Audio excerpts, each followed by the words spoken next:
자, 이어서 핵심 25번입니다. 유치권을 하겠습니다. 유치권은 많게는 3문제까지 나옵니다. 내 양이 아주 적으니까 반드시 맞춰야 됩니다. 먼저 유치권 하면 3가지를 우리가 외우겠습니다. 유치권은 먼저 법정다 물권인데 이 법정은 임의규정입니다. 물권법이지만 임의규정이라 하시면 잘 나와요. 따라서 유치권 포기하거나 폐지 약정 유효입니다. 유효. 따라서 유치권을 포기하는 건 뭐 사전에 포기하든 사후에 포기하든 다 가능하고, 유치권이 포기했잖아요. 이 특약의 효력을 당사자, 상대방뿐만 아니라 제3자 누구도 주장할 수 있습니다.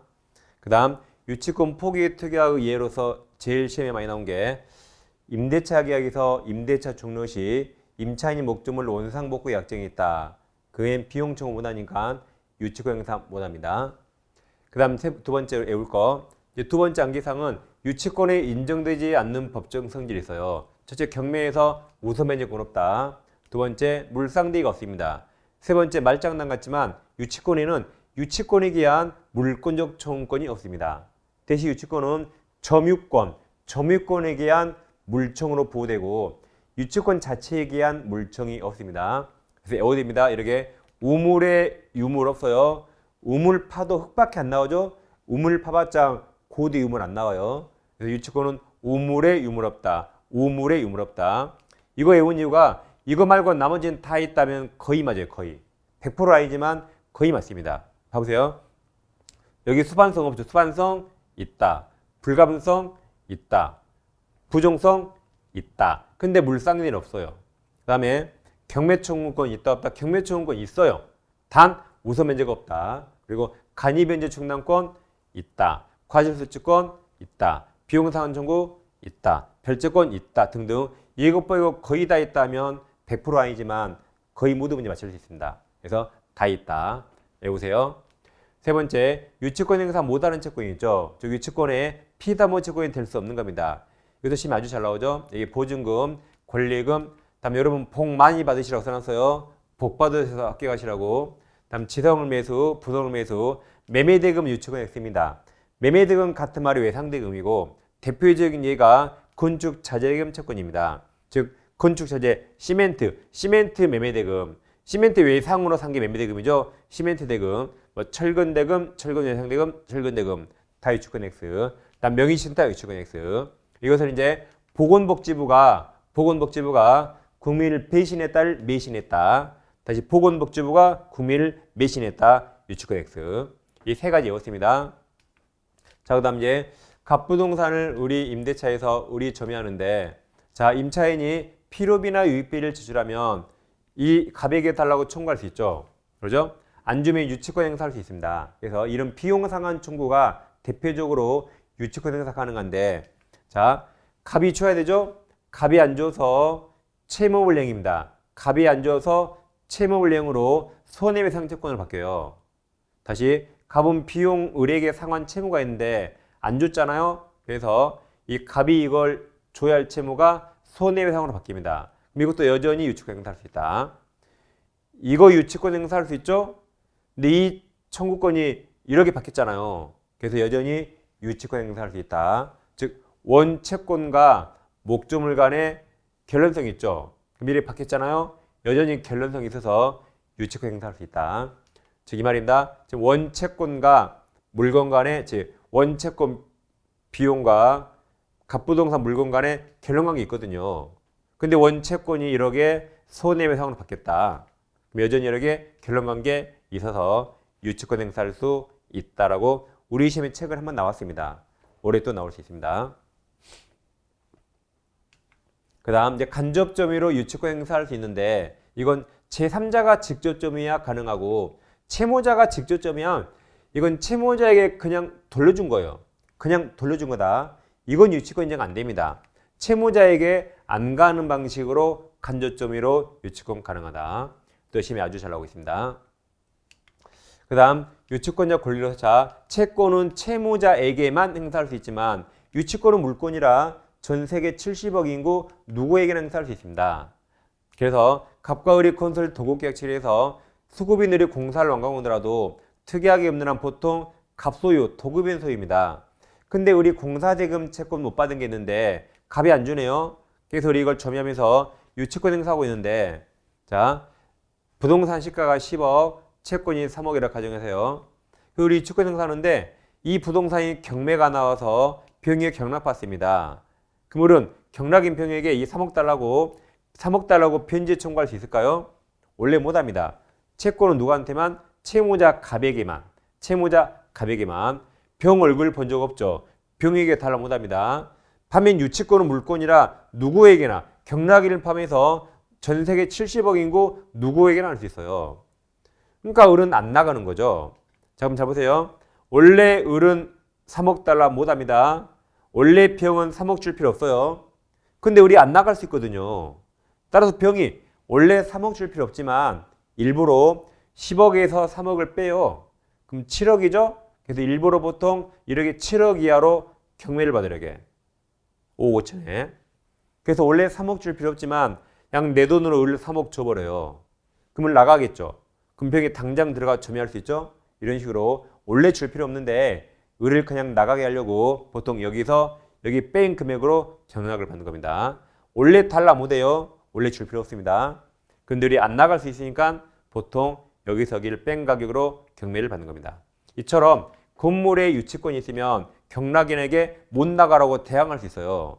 따라서 실생활에 이 가짜가 많이 나옵니다. 그래서 우리 대법원이 가짜를 막기 위해서 다음과 같이 판시합니다. 경매 개시결정 등기 전에 취득한 유치권은 보통 경매 등기 전에는 가짜가 거의 안 나오거든요. 그러니까 가짜가 거의 없으니까 이렇게 못 나가라고 대항할 수 있는데 경매 개시결정 등기 후에 유치권이 나오면 잘 들어보세요. 정말로 돈 받을 채권이 있다면 유치권 성립합니다. 다시 정말로 돈 받을 채권이 있다면 경매 등기 후에도 유치권 성립해요. 성립합니다. 단 성립하지만 경락인에게 대항할 수 없다 그래요. 그러니까 나가야 됩니다. 성립하지만 경락인에게는 대항할 수 없다. 그러니까 경매 등기 후에 진짜 유치권도 대항할 수 없죠. 그러니까 경매 등기 후에 가짜가 나올 수가 없죠. 진짜도 나가야 되는데 가짜가 왜 나와요? 그래서 이렇게 판시함으로써 경매 등기 후에 나올 가짜 유치권을 미연에 방지하는 판결입니다. 따라서 경락인에게 대항하는가는 판단 기준이 저당권이 아니에요. 가압류가 아닙니다. 뭐가 기준이요? 경매 개시결정 등기 전후가 기준이고 그 경매 신청하면 경매로 인해 압류 효력이 생기거든요. 그래서 압류 효력 발생 전후가 기준입니다. 경락인에게 대항하는 게 뭐가 기준이다? 저당권 아니에요. 가압류 아니에요. 그리고 체납처분 압류 아닙니다. 체납처분 압류는 세금을 안 낸 거거든요. 그 압류가 아니라 경매로 인한 압류가 기준이에요. 경매. 그래서 경매 등기나 경매로 인한 압류 효력 발생 전후가 기준이다. 다른 말에 절대 넘어가면 안 됩니다. 여기까지 마치고 이제 마지막 담보물권의 저당권을 하겠습니다. 자, 저당권 효력 범위가 심히 제일 잘 나오는데 358조 저당권 효력은 저당 부동산에 부합된 물건 포함물과 그리고 이 종물의 종된 권리도 포함시켜줘요. 종물에 미친다. 그러나 법률의 특별한 규정 또는 설정행위 합의에 다른 약정에서 안 미친다. 원리는 미치는 거죠. 예를 들어서 이 부동산에 저당권이 나왔어요. 이 부동산에 부합물, 종물, 종된 권리가 있다면 결국 한 몸이 된 겁니다. 그래서 여기에 다 미친다. 그러니까 내 몸이 원래 60kg였는데 공부하다가 20kg 쪘거든요. 그럼 내 살 맞죠? 그럼 내 살이니까 저당권이 다 파고 들어온다. 설정 전후를 따지 않아요. 저당권이 먼저 설정되고 그리고 나중에 A가 나왔다. 그래도 다 미칩니다. 어차피 내 살이니까 어차피. 보세요. 몸무게 60kg일 때 암 걸려서 암 걸리고 20kg 쪘네요. 그럼 그 찐 살에 암세포 다 파고 들어오잖아요. 그래서 설정 전후를 따지지 않고 다 미친다. 설정 전후 다 미쳐요. 그 전후 시험에 잘 나옵니다. 아까 몸무게 예를 들었죠? 예를 들어서 갑이 1층 건물을 신축하고 저당권이 설정됩니다. 그리고 나서 세 번째 2층을 중축했다. 그럼 2층이 1층과 독립성이 있다면 2층만 별도로 구분해서 소유권 등기할 수 있습니다. 근데 이번에는 2층이 기존 건물과 독립성이 없대요. 그럼 1층이 부합된 겁니다. 쉽게 말하면 내 똥배 뚝 나왔어요. 그럼 내 배 맞잖아요. 따라서 저당권이 다 미친다. 그럼 면적이 증가했으니까 값은 표시 변경 등기를 해야 돼요. 근데 하지 않았습니다. 그럼 여기는 공적 장부에 나타나지 않아요. 따라서 저당권자가 경매를 청구했는데 여기는 공적 장부에 없으니까 증축 부분이 경매 목적물로 평가되지 않았습니다. 그러더라도 경락인은 이 증가에 전부 다 취득합니다. 왜 그래요? 저당권이 미쳤으니까 다 취득한다. 이게 중요한 거 아니에요? 다 미쳤다가 중요합니다. 그 다음 종대권리가 시험에 제일 잘 나오는데 갑소유 토지를 의리 빌립니다. 지상권이나 임차권 취득해서 지상에 건물 짓습니다. 근데 건물에 저당권이 설정되면 이 건물을 위한 종된 권리에 저당권이 다 미친다. 따라서 저당권자가 건물을 경매 청구하면 경락인은 건물 플러스 종된 권리, 지상권, 임차권 다 취득한다.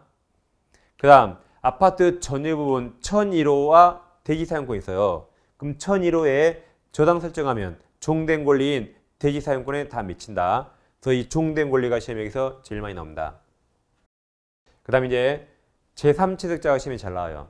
제3취득자를 먼저 잡으세요. 채무자이다 아니다?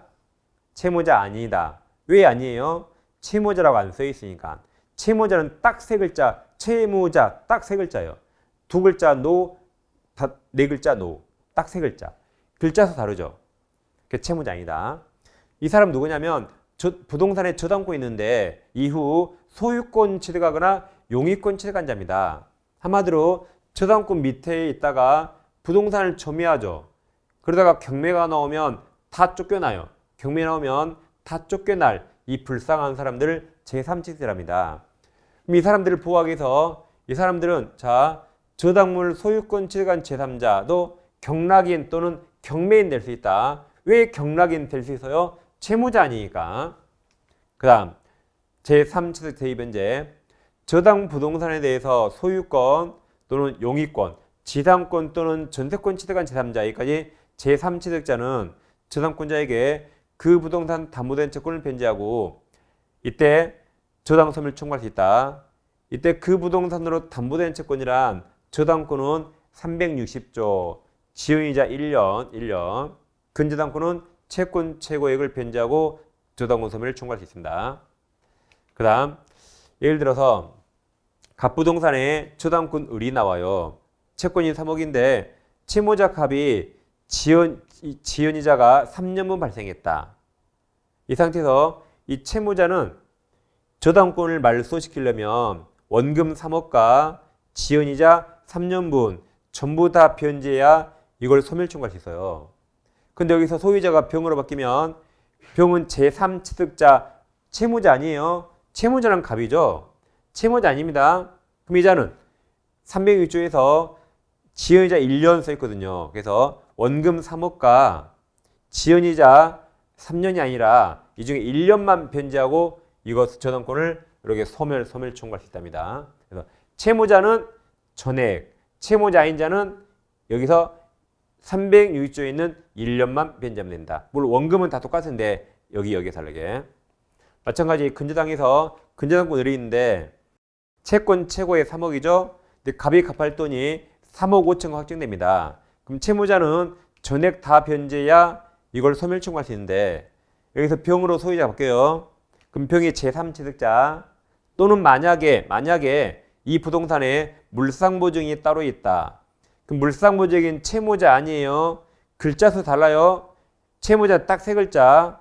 그래서 제3취득자도 채무자 아니고 물상보증인도 채무자 아니다. 그럼 얘들은 이 채권 최고액만 변제하면 돼요. 그래서 3억 5천에서 얼마만? 3억만 변제하고 이것을 소멸 청구할 수 있다. 그래서 채무자인자와 채무자 아닌자 서로 다릅니다.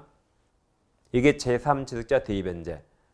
다음 세 번째, 이제 저당물 제3취득자가 그 부동산 보존 개량을 위해서 필요비 또는 유익비 지출한 때 아랫줄 저당물 경매대가에서 우선 상환 또는 우선 변제 받고 나갑니다. 이 세 가지 시험이 아주 잘 나옵니다.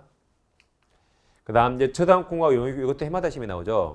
갑부동산의 첫 번째 근저당권자 A가 있고 두 번째 지상권자, 전세권자.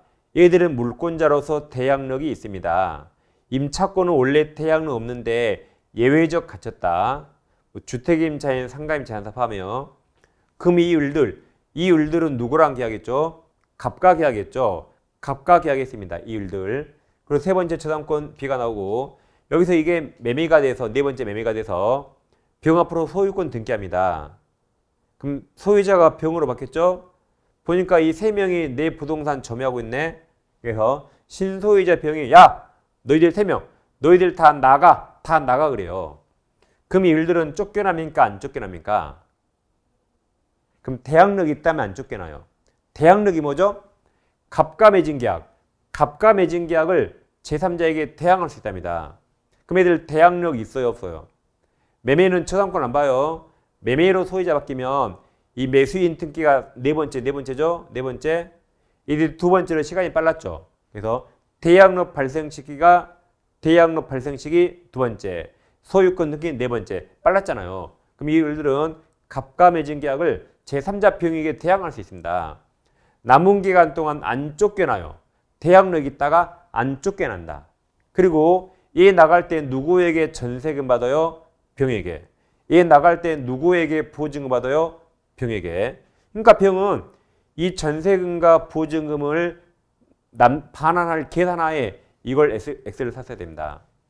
이게 대항력에서 안 쫓겨난다. 자, 그럼 이 을들이 대항력이 있다는 말은 양수인 병이 양도인 갑질을 승계한다 그래요. 승계한다 그러면 여기다 병을 대입해요. 그럼 을과 병이 계약 맺은 것처럼 똑같이 책임진다를 이 을들은 갑과 맺은 계약을 병에게 대항할 수 있다. 같은 말이 양수인 병은 양도인 갑질을 여기다 승계한다 표현합니다. 이번에 매매가 아니라 이 후순위 저당권자가 경매 청구해서 병이 경락받았다. 그럼 경락인 병이 너희들 다 나가 그래요. 얘들 쫓겨나는가? 그럼 대항력이 있어요 없어요? 경매에서 대항력은 경매 신청한 저당권이 아니라 최선 순위 저당권이 말소기준 권리입니다. 그 이하로 소멸한다. 샌드위치 소멸한다. 그럼 대항력이 있다가 소멸했죠. 그럼 경락인 병에게 대항할 수 없다요. 그래서 쫓겨난다.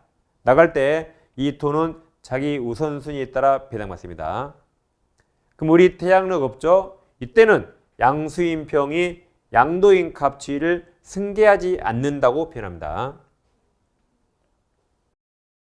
그 다음에 이제 근저당권에서 자 경매 신청했을 때 피담보 채권이 언제 확정되는가? 갑부동산의 근저당권 을이 있고 밑에 후순위 권리자 뭐 그냥 저당권이든 뭐 근저당권이든 뭐 전세권자 상관없어요. 아무튼 을보다 후순위 권리자가 있는데 시험은 선순위 을 채권 물어봐요. 그럼 을이 스스로 경매 신청하면 내가 스스로 경매했죠? 그럼 내 채권은 그날 확정됩니다. 경매 신청시. 확정되는데 경매를 취하해도 바뀌지 않아요. 이미 확정됐습니다.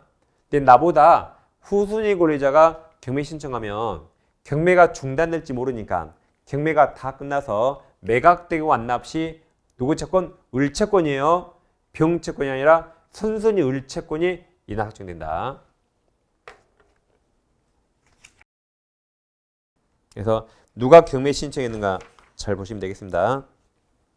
그 다음에 이제 확정했을 때 자 이때 피담원 채권이 확정됐다. 그럼 확정 후에 생긴 새로운 채권은 더 이상 근저당으로 담보되지 않지만 확정 전에 발생한 채권이 있고 그 확정 전에 발생한 채권 이자나 지연손해금이 확정 후에도 생긴다. 이것은 채권 최고액 범위 내에서 담보해 줍니다. 서로 다릅니다. 채권이 언제 생겼는가? 여기까지 이제 물권을 마치고 계약법 들어가겠습니다. 핵심 27번 계약 성립입니다. 자, 청약과 승낙의 법적 성질은 시험에 꼭 나오는데 이건 자동 판매기 대비하세요. 자동 판매기. 그럼 자판기는 우리한테 뽑아달라고 애타게 청약합니다. 그럼 청약은 구체적 확정적 의사표시다. OX 뭡니까? 청약은 확정적 의사표시다. 자판기 가격 써있죠? 300원, 500원 써있잖아요. 그러니까 확정적 맞습니다. 자, 그럼 어렵게 되면 청약은 반드시 확정적이다. OX 뭐예요? 맞아요. 맞습니다. 청약 자판기에 가격 안 써있는 거 본 적 있나요? 반드시 가격 써있잖아요. 맞습니다. 반드시 속으면 안 돼요. 다음, 청약은 불특정 다수인에게 할 수 있다. OX 뭐죠? O. 자판기 앞에 누가 지나갈지 모르죠. 다음, 청약할 때 승낙기간 정해야 한다. OX 뭐예요? X. 자, 민법에서 기간 정의한다 무조건 틀려 뭔지 몰라도 민법에서 기간 정의한다 무조건 틀렸다 뭔지 몰라도 자판기에 꼭 언제까지 뽑으라고 기간 써야 됩니까? 물론 간혹 써 있는 것도 있을지 모르지만 안 써도 되잖아요. 그러죠? 그럼 승낙도 불특정 다수령이 할 수 있나요? 안 됩니다. 승낙이 뭐죠? 자판기에 동전 넣어야 커피가 나오죠? 동전 투입이에요. 커피가 300원이면 동전 투입금 내야 돼요. 길바닥에 300원 뿌리면 커피 안 나와요. 그 자판기가 두 대예요. 오른쪽에 동전 넣고 왼쪽 누르면 커피 나오나요? 정신병 할 일이죠. 여기다 동전 넣으면 이걸 눌러야 되죠. 그래서 승낙은 옆 자판기 X, 그 자판기 그 청약자 그 자판기예요. 옆 자판기 X, 다른 자판기 X. 그래서 이게 헷갈리시면 제일 잘 나옵니다. 자판기만 잘 기억하세요. 그럼 이제 승낙제에서 갑이 을에게 청약하면서 자, 우리 청약의 상대방은 이 청약에 응할지 응하지 아니할지 회답할 의무가 있을까요? 예, 없습니다. 그냥 개무시하면 돼요. 자, 무슨 말이냐면 청약자가 갑이 을에게 청약하면서 일정 기간 내에 아무런 이유가 없으면 을로가 내 청약에 승낙한 것으로 간주한다 그랬어요. 그럼 이게 상대방 을이 구속당합니까? 그냥 개무시하면 돼요. 구속당하지 않아요. 개무시하면 됩니다. 즉 보세요. 감남이 을료에게 오늘 오후 3시까지 너희 집 앞에 커피숍에 나오지 않으면 우리 사귀는 거 알겠다 그랬어요. 그럼 가서 꼭 미쳤냐고 뺨을 때려야 돼요. 그냥 개무시하면 되죠. 안 사귀어요. 안 사귄다. 안 사귀어요. 가지 마세요. 가면 그 남자 선수예요. 선수한테 낚여요. 간 순간. 아예 안 가야 됩니다. 구속당하지 않는다. 그래서 회답할 의무 없다. 그 말이 승낙할지 말지 저입니다. 그 다음 이제 우리 민법은 대원칙이 도달주의인데 발신주의가 무권들이 최고 발신주의 격지하 승낙 발신주의죠. 그래서 531조 격지하 간 계약의 승낙 성지 발송한 때 그러니까 나머지는 다 도달주의죠. 격승 아니면 다 도달주의. 그럼 이제 534조 승낙자가 청약에 대해서 첫째 조건을 붙이거나 둘째 변경을가에 승낙할 때는 그 청약을 거절한 거 계약 성립 안 해요. 그러면서 동시에 그걸 새 청약으로 본다. 그 다음 계약의 청약은 도달하기 전에는 처리할 수 있지만 도달 후에는 원칙 처리 못합니다. 532조 청약자 의사표시나 관습에 의하여 승낙 통지가 필요하지 아니한 경우에는 즉 굳이 말이 필요 없는 경우에 계약은 승낙 의사표시로 인정되는 좀 이상하네요. 죄송합니다. 인정되는 사실이 있는 때 성립한다. 사실 안 때가 아니에요. 유사 실현이라 사실 있는 때 실현한 때예요. 사실 있는 때 안 때가 안 때 X 인증할 때 X. 그 다음 교차 청약은 청약이 두 개입니다. 그럼 청약은 다 도달주의. 아까 격승발 아니면 다 도달주의. 그럼 당사자 간에 동일한 내용의 청약이 상호 교차된 경우에 청약이 두 개죠. 양 청약 둘 다 상대방에게 도달한데 도달주의 성립합니다. 지금까지 계약 성립이었고 이어서 이제 동시행함유권을 보겠습니다. 이건 쌍무계약이 인정되는 거죠. 자, 이거 두 개 시험에 잘 나옵니다. 채권양도 이행불능. 그럼 다 결론은 있다요. 자, 갑과 을이 부동산 매매계약 체결합니다. 3억에. 그럼 을은 소유권 이전 등기 청구권이 있고 갑은 3억 받을 채권이 있고 이건 특이하게 없는 한 동시행사하고 동시이행해야 됩니다. 근데 갑이 3억 채권을 병한테 양도하고 그 사실을 을에게 통지해줘요. 그럼 양수인 병이 3억 청구할 수 있죠. 그럼 병이 을에게 3억을 청구하면 을이 뭘 할까요? 을이? 제가 안 준다는 게 아니라 이게 동시행 관계였으니까 갑이 소유권 안 넘기면 아직은 못 줘라고 해야겠죠. 그래서 여기 있는 동시행 항변이 이렇게 따라온다. 그 다음 갑의 X토지와 을의 Y토지를 교환계약 체결합니다. 그럼 을은 Y토지 넘길 의무가 있고 갑은 X토지 넘길 의무가 있고 특이하게 없는 한 동시해야겠죠. 근데 갑이 X를 을에게 넘기지 않고 제3자 병에게 팔아버리고 등기합니다. 그럼 X를 팔아버리면 병이 소유권 취득합니다. 그럼 병이 소유권 취득하면 갑은 다시는 X를 을에게 넘길 수 없어서 이 X 넘길 채무가 이행 불능이 빠져요. 그럼 이행불능이 되면 손해배상 채권이 생기거든요. 그럼 잘 보세요. 원래 파란색 두 개가 동시행이었죠. 파란색이 동시행인데 이 X 의무가 손해배상 채무로 바뀌었습니다. 이게 이거잖아요. 그럼 여전히 여전히 얘와 얘가 동시행하겠다. 여전히 두 개가 동시행입니다.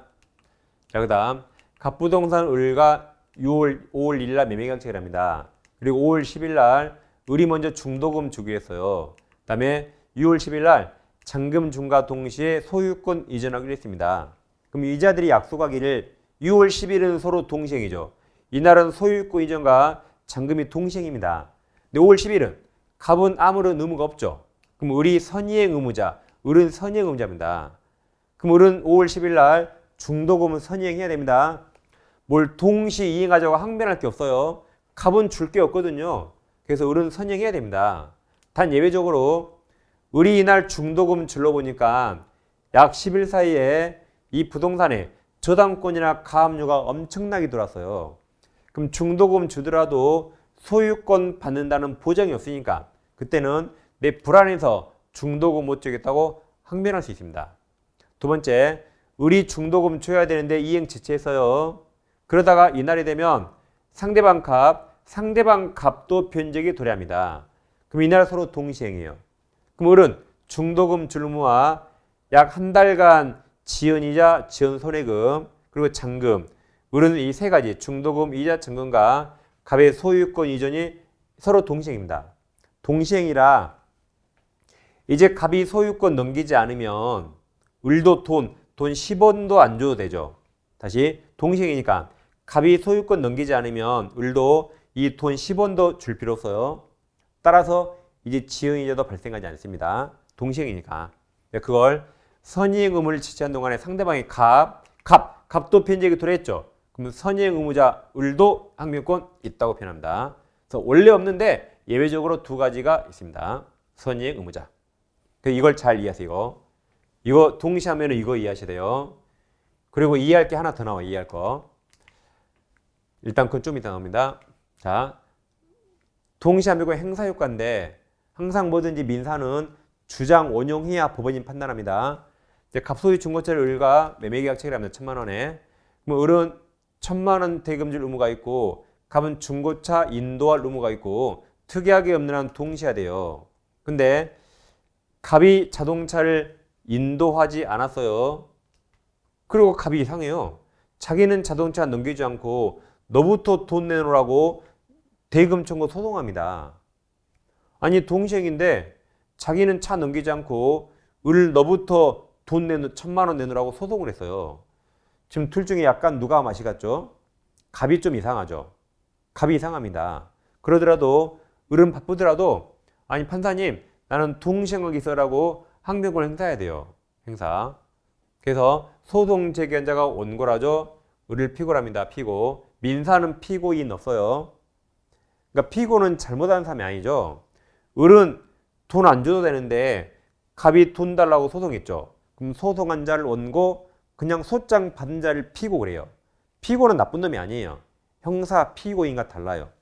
그래서 을은 동시행했다고 이걸 주장해야 돼요. 주장. 얘기했잖아요. 이걸 법원에 가서 주장 원용해야 됩니다.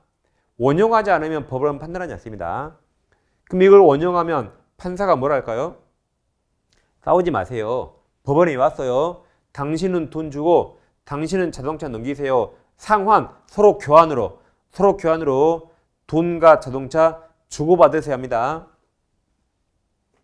동시행이니까 동시행하라 이 말입니다. 근데 항변권이 있더라도 주장하지 않으면 법원은 판단하지 않습니다. 그 원고 전부 승소해버립니다. 그러면 을은 대금을 지급하라 라고 나와버려 이게. 그래서 권리가 있더라도 법원에 가서 주장해야만 판단합니다. 법원이 직권으로 고려하지 않습니다. 민사니까. 그 다음에 이제 이 두 번째 이해할 사건. 갑이라는 조직폭력배 갑파와 마약이 있어요. 을파가 마약을 10억에 매매계약 체결합니다. 갑파가 마약 매도인, 을파가 매수인. 오늘 밤 이행결정이 오늘 밤 12시에 마약과 10억을 동시에 주고받기로 했습니다. 동시에. 그럼 오늘 밤 12시에 주고받기로 했죠. 근데 갑이 마약 없이 나왔네요. 그러면서 을에게 야 너부터 돈 내놔 그래요. 그럼 우리 돈 줘요 안 줘요? 안 주겠죠. 아니 동시에 하기로 해놓고 갑이 마약 안 가져왔는데 우리 돈 줄까요? 미쳤냐 그럽니다. 미쳤냐가 뭐예요? 왜 내가 먼저 하니? 동시 이행하자고 항변하는 겁니다. 왜 내가 먼저 돈 주니? 미쳤니? 같이 해야지. 같이 해야지 이게 항변권이에요. 그래서 우리 돈 안 줘도 을은 갑에게 총 맞지 않아요. 자기도 약속 안 지켰으니까 을을 총 쏠 수 없는 겁니다. 이게 지체 책임 없다. 반대로 갑이 마약을 가져왔어요. 그러면서 을에게 야 너도 돈 내놔. 그럼 을은 돈 주고 마약을 받으면 되죠. 이때는 을은 미쳤냐 못합니다. 갑은 할 일을 다 했거든요. 을은 돈 주고 마약 받으면 돼요. 그런데 우리 돈을 주면 못했네요. 갑에게 이제 총 맞습니다. 지체 책임진다.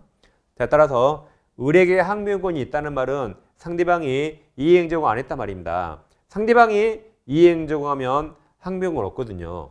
따라서 항변권이 있다는 말은 상대방이 안 했거든. 그러니까 나도 하지 않아도 지체 책임 없어요. 그래서 항변권 존재만으로 절대 지체 없습니다. 항변권을 행사하지 않더라도 행사할 필요 없어요. 존재했단 말은 네가 안 했단 말이거든. 그러니까 나도 안 해도 존재만으로 절대 지체 없다. 반면 갑은 을을 지체에 빠뜨리려면 자기는 약속을 지키고 을이 안 지켰을 때 빠집니다. 자, 그다음 아주 어려운 판례가 있는데 보세요. 자, 먼저 갑이 먼저 한 번 현실 제공했는데 을이 돈을 준비 못해서 을이 지체에 빠졌다. 그럼 이행 제공은 계속돼야 돼요. 아니면 이행 지체를 이유로 빨리 계약을 해지하던가 해지하지 않으려면 이행 제공은 계속돼야 됩니다. 그래서 갑이 한 번 현실 제공해서 을을 지체 빠뜨렸죠. 그리고 일주일 후에 자기는 이제 마약 없이 일주일 후에 오늘은 너부터 10억 내라 그래요. 자기는 마약 없이 일주일 후에 오늘은 너부터 10억 내라. 그럼 여러분이라면 10억 주겠어요? 다시 미쳤냐입니다. 그러니까 이행 제공 계속돼야 돼요. 이행 제공 하다가 중간에 그만두잖아요. 그럼 다시 미쳤냐라고 항변권이 생깁니다.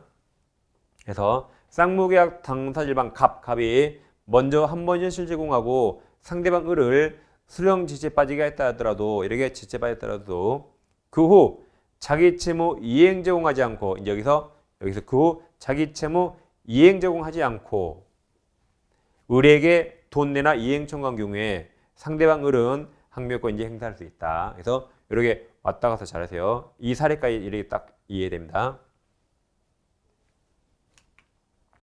자, 여기서 이제 제3자를 이해한 계약을 보겠습니다. 자, 항상 이런 식으로 시험에 나옵니다. 갑소유 부동산을 을과 3억의 매매계약 체결하고 갑이 요청했죠. 제가 소유권 넘겨드리면 매매대금은 제가 아니라 병에게 대금을 주세요라고 갑이 요청하니까 을이 알았다고 승 나겠습니다. 그럼 갑이 요약자고 을이 낙약자죠. 병이 수익자입니다. 그럼 여기서 누가 병에게 돈을 줘야 되죠? 갑이 아니라 을, 낙약자 을이죠. 낙약자를 병에게 돈 줄 채무자, 갑이 채권자, 병이 제3자가 됩니다. 그러면 이게 제3자를 위한 계약이죠. 이걸 기본관계, 기본이라 보상관계, 기본이라 뭐라 그래요? 보상관계랍니다. 한편 갑과 병도 뭔가 있겠죠. 이들을 대가관계랍니다. 그럼 자, 이 제3자는 돈 받으려면 낙약자가 을이 돈 줄 채무자 을에게 수익을 삽시해야 돼요. 그래서 돈 받겠다고 수익을 삽시하면 병이 3억 받을 권리가 확정이 됩니다.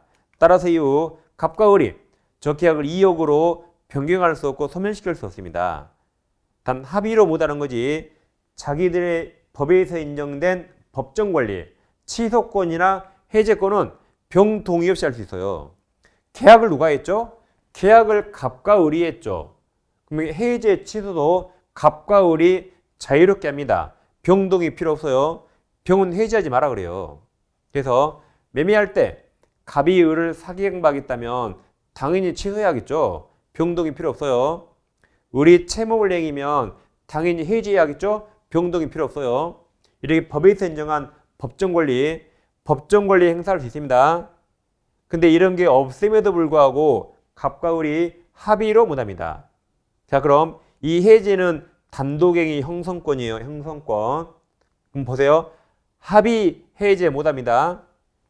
합의 해제 못해요. 이 단독행위 형성권 이거 할 수 있는 겁니다. 이번에는 병이 돈 받을까 말까 고민하면 우리 최고에서 최고인데 답이 없네요. 그럼 1교시 오전에 공부했죠. 물어봤는데 답이 없으면 이대로 있겠다. 그럼 돈 안 받았죠. 안 받겠다로 수익을 거절로 본다. 그 다음 제일 어렵고 중요한데 자, 대가관계는 빨간색과 겹친 적 없죠. 그래서 대가관계의 하자나 흠결은 기본관계의 제3자를 위한 계약에 어떠한 영향을 미치지 않습니다. 따라서 이게 무효가 되거나 취소가 되더라도 이 약속은 무조건 지켜야 돼요. 따라서 이게 무효가 되거나 취소가 되더라도 가분 소유권 넘겨야 되고 을은평에게 돈 줘야 된다. 따라서 이게 무효가 되거나 취소니까 내가 돈 못 주겠다고 대항할 수 없고 돈 줘야 됩니다. 반면 낙약자는 이 빨강색 이 제3자를 위한 계약 여기서 생긴 사유로는 돈 못 주겠다고 대항할 수 있습니다. 이 두 개를 잘 비교해서 이게 시험에 제일 잘 나옵니다. 그 다음에 이제 두 번째로 잘 나오는 게 자, 제3자를 위한 계약에서 제3자의 주입니다. 잘 보세요. 계약을 누가 했죠? 갑과 을이 했죠. 그럼 제3자 병은 계약 당사자 아닙니다. 따라서 계약을 해제나 취소 못해요. 해제 취소는 갑과 을이 하는 거죠. 병은 못합니다. 못하니까 해제 효과인 원상회복 청구권도 없고 원상회복 의무도 없습니다. 그 다음 취소 못하니까 취소 효과인 부당이득 반환 의무도 없습니다. 이거 심의 아주 잘 나오고 있습니다. 자, 예를 들어 보세요. 예를 들어서 우리 병에게 3억을 지급했어요. 이렇게 동그라미 1번 첫 번째 3억을 지급했다. 그랬는데 매매계약이 깨졌다. 무효 취소 해제가 돼요. 그럼 을은 다시 3억을 돌려받아야겠죠. 근데 보세요. 이 병은 받은 3억을 반환 의무가 없어요. 이 병은 받은 3억을 반환 의무가 없다. 그래서 을은 병에게 3억 달러 못합니다. 누구한테 달라요? 누구한테? 갑에게. 계약도 갑, 원상회복도 갑이에요. 그래서 을은 병에게 3억을 줬지만 그 후 계약이 깨지면 을은 갑에게 3억을 받아. 갑에게. 병에게 청구 못한다. 왜 그래요? 병은 반환 의무가 없으니까. 갑에게 받았죠 3억? 그리고 나머지는 갑과 병이 뭐 3억을 주고받든 말든 을이 관여할 바이죠. 두 번째, 병은 수익을 삽시하면 돈 달라고 이행 청구할 수 있고 을이 안 주면 을에게 3억 받을 수 있었는데 을이 안 주면 손해가 생기거든요. 손해배상 청구할 수 있어요. 근데 해제는 병이 못한다.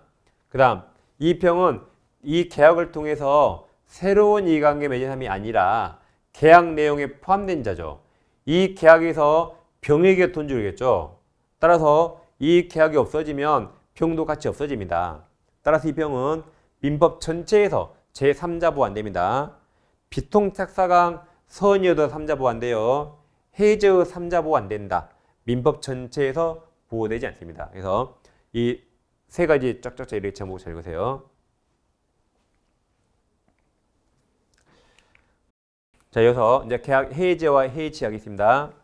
자, 해제는 서고표가 있고 해지는 서고표 없죠. 그것 빼고 나머지는 거의 똑같습니다. 거의 유사해요. 다시 해제는 서고표가 있고 해지는 서고표가 없다. 1교시 때 했잖아요. 서고표. 근데 그것 빼고 거의 똑같아요. 그래서 혹시 시험에 해지가 나오면 해제로 바꿔 읽어도 거의 유사합니다. 거의. 100%는 아닌데 거의 유사해요. 그래서 우리는 해제를 공부합니다. 그럼 해제하려면 해제권이 있어야겠죠. 일방적 해제와 형성권이고 합의 해제 계약이 있는데 여기는 단독행위 의사표시 하나, 여기는 청약과 승낙이 합치한 겁니다. 그러면 일방적 해제가 약정 해제와 법정 해제가 있어요. 약정 해제는 해제의 사유를 약속으로 정해둔 것이고 법정 해제는 해제의 사유를 법으로 정해졌어요. 채무불이행, 이행 지체와 이행 불능이라고 법으로 정해져 있습니다. 그럼 약정 해제는 그 사유가 채무불이행이 아니에요.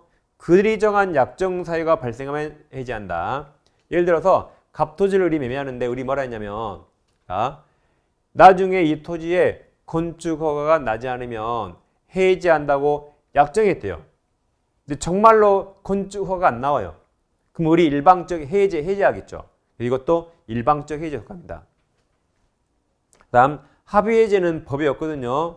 법이 없지만 너무나도 당연히 인정됩니다. 어제는 둘이 좋아서 매매했거든요. 어제는 둘이 좋아서. 근데 둘 다 집에 가서 후회했어요. 갑은 괜히 팔았고 을은 괜히 샀어요. 그래서 오늘 아침에 갑이 전화해서 우리 어제 한 계약 없앨까요? 청약합니다. 을도 그래 없애시다 그래요. 그럼 법이 없더라도 어제 한 계약을 당사자가 당연히 합의로 없었던 걸 할 수 있죠. 이게 청약과 승낙이 합치된 합의 해제 또는 해제 계약입니다. 그럼 여기는 뭐든지 합의 특약으로 정한다. 이때 합의 특약할 때 이자라든가 손해배상 특약 없다면 나중에 탈락 못합니다. 이게 시험에 제일 많이 났습니다. 이때 이자 특약 했어야 돼요. 이때 손해배상 특약 했어야 돼요. 이때 안 했잖아요. 그럼 나중에 딴소리 못한다. 이처럼 합의 해제는 뭐든지 합의, 특약으로 정합니다. 특약으로 정하니까 이 법에 써 있는 법정 해제 규정이 굳이 이쪽에 적용될 필요 없어요. 여기 뭐든지 특약으로 정하니까 단우리 판례 갖다가나 여기 해제의 제3자 보호 규정이 있는데 해제의 제3자 보호 규정만 합의 해제에도 적용된다가 판례입니다. 그래서 작년 시간에 나왔고 나머지는 적용되지 않는다. 뭐든지 특약 합의로 정합니다. 그래서 해제를 공부할 때는 첫째 이 세 가지 용어를 비교한다. 첫째 세 가지 용어를 비교한다. 이제 비교 끝났죠. 그럼 지금부터 그냥 해제 그러면 다 법정 해제 말합니다. 법에 써 있으니까. 다시 그냥 해제는 보통 다 뭘 말해요? 법에 써 있는 법정 해제. 그러니까 여기는 보통 약정이나 써주고 여기는 앞뒤에 합의나 계약을 써주는 겁니다. 그래서 우리는 채무불이행을 전제로 한 법정 해제 공부합니다. 그럼 해제권 불가분성은 나눌 수 없다. 살아도 같이 죽어도 같이입니다. 자, 547조 1항에서 당사자 일방 또는 쌍방의 수인 여러 명의 경우에 해지 해제 이렇게 같이 나오잖아요. 계약 해지 해제는 그 전원으로부터 또는 전원에 대해서 해야 된다.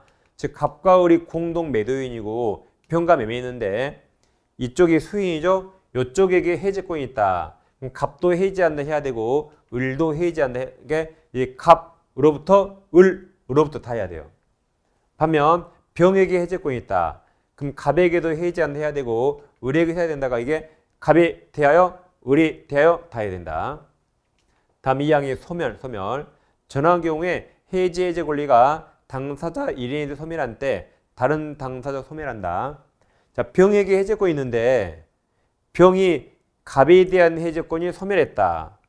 그럼 을에 대한 해제권 남아있어요? 소멸해요? 소멸해야 불가분성. 그래서 시험에 잘 나오고 있습니다. 다음 해제 효과로서 548조 1항 당사자 일방의 계약 해제한 때 다음 잘못한 당사자여 둘 다 잘못을 했던 안 했던 둘 다 상대방에 대해서 원상회복 의무가 있다. 그러나 제3자패의 선의가 없잖아요. 악의가 포함해서 제3자 권리 해야지 못한다. 이게 해제의 3자 보호 규정. 해제에도 3자가 보호되는데 악의 3자도 보호됩니다. 2항 전환 경우에 반환을 금전에 받은 날로부터 이자를 가합니다. 받은 날 원상회복할 때. 자, 그럼 원상회복 아까 둘 다요 다. 그래서 금전 반환할 때 이자 가산, 물건 반환할 때 과실도 반환. 그래서 이제 여기 해제의 제3자 보호 하는 겁니다. 3자 보호. 다시 말해보세요. 이게 시험에 잘 나오는데, 자, 다른 제3자는 등기를 요하지 않거든요. 근데 우리 판례가 유독 해제의 3자만 등기를 요합니다. 다시 다른 3자는 등기를 요하지 않아요. 근데 유독 해제의 3자만 등기해야 보됩니다. 그래서 해워요. 해삼 등기. 해삼도 등기가 돼요. 해삼도 뭐 한다? 등기한다. 그러면 등기하면 해제 전에는 아까 악의도 보돼요. 법에 선의가 없었으니까. 우리 판례가 해제 후에는 선의만 보합니다. 예를 들어서 갑부동산을 을과 매매계약 체결했는데 자 매수인이 중도금만 줬어요. 그럼 아직 갑은 잔금 못 받아서 채권이 있는데 을을 신뢰하고 을에게 등기와 점유를 다 넘깁니다. 그럼 일단 을이 소유권 취득했죠. 그래서 우리 병에게 이걸 다시 판 사람이 있었고, 또 다른 을은 병에게 금전을 차용해요. 돈을 빌렸다가 금전 소비대차. 또 다른 을은 이게 주택이라면 병과 주택 임대차입니다. 계약계 2년에 보증금 3억을 받았다. 그럼 세 경우 다 을에게 돈이 들어왔죠. 매매대금 들어왔고, 빌린 돈 들어왔고, 보증금 3억 들어왔죠. 그럼 을은 나중에 갑에게 잔금을 줘야 할 텐데, 나중에 잔금 줘요, 안 줘요? 잔금 줬다면 공부할 거 없죠? 안 주니까 공부합니다. 안 줘서 채무불 해. 그래서 갑이 상당 기간 채무하고 계약 해지했죠. 해지하면 소급해가 있으니까 1번으로 소급해서 계약이 실효됩니다. 그럼 1번부터 실효되니까 그럼 이 등기도 처음부터 무효가 돼요. 그럼 이 병들은 처음부터 아무 권한 없는 자와 이해관계 맺었어요. 그래도 해제의 3자로 보호될 가능성이 있습니다. 가능성이 있어요. 그럼 자, 결론. 그럼 현재 이 병들은 해제의 3자로 보호됩니까? 안 됩니까? 안 된다. 왜 그래요? 등기를 안 했으니까. 그러니까 지금 5번이 없죠, 5번? 5번이 없어요. 그러니까 애들이 보호되려면 해지가 7번이니까 해지되기 전에 얘는 소유권 이전 등기를 했어야 돼요, 얘는. 매매에 있으니까. 아니면 소유권 이전 등기 청구권 보존을 위한 가등기로 했어야 돼요. 그래야 보호된다. 이 병이 보호되려면 병은 돈 빌려줬죠. 그럼 채무자 부동산에 저당권 등기했어야 돼요. 아니면 이 채무자 목적 부동산에 압류, 가압류 등기했어야 된다. 다음에 이 병이 보호되려면 주인법상 등기 대신 주인법상 대항요건을 취득해서 보호됩니다. 해지되기 전에. 그럼 애들은 아기까지 다 보여. 해지될 줄 알았다. 그래도 보여줍니다. 그래서 등기 때문에 해지 전에는 아기도 보호된다. 근데 자, 해제를 6월 15일에 했거든요. 근데 왜 등기를 이렇게 요하냐면, 만약에 등기를 요하지 않는다고 가정해 보세요. 등기하지 않아도 제3자가 보호된다 해보세요. 그럼 해제를 6월 15일 날 당했거든요. 우리 기분 나빠요. 친구랑 가짜로 짜고 매매계약 체결합니다. 해지 당한 그 다음날 매매하는데 매매계약서에 매매일자를 해지되기 전 날짜를 매매계약서에 써요. 그럼 매매계약서상 애들은 해지되기 전에 이해관계 맺었네요. 그럼 A가 보호되면 되겠어요? 안 되겠죠. 그래서 이런 A를 보호 안 하려면 6월 15일 해지되기 전에 이런 객관적 완벽한 증거를 갖췄어야 보여지는 겁니다. 그래야 저런 A를 보호 안 하거든요. 그래서 해삼 등기. 근데 이제 법에서 예상하지 못한 게 있어요. 자, 이번에 진짜로 이제 해지했잖아. 해지했는데 이 등기 말소하기 전에 우리 모르는 병에게 팔았어요. 진짜로 팔았어요. 그 병한테 등기했다. 그럼 병이 해지 후 3자가 해지 사실을 모르고 샀다. 그러면 선의까지 보여줍니다. 해제는 누구만? 선의만. 다 등기했을 때. 다 등기했다 전제하에. 그래서 해제 후에는 해제 사실 몰랐던 선의만 보여주고 해제 전에는 악의까지 보여준다. 다 뭐야 돼? 등기. 그럼 여기 보세요. 해제되기 전에 잔금 채권을 압류, 가압류했다. 그럼 채권 등기할 수 있나요?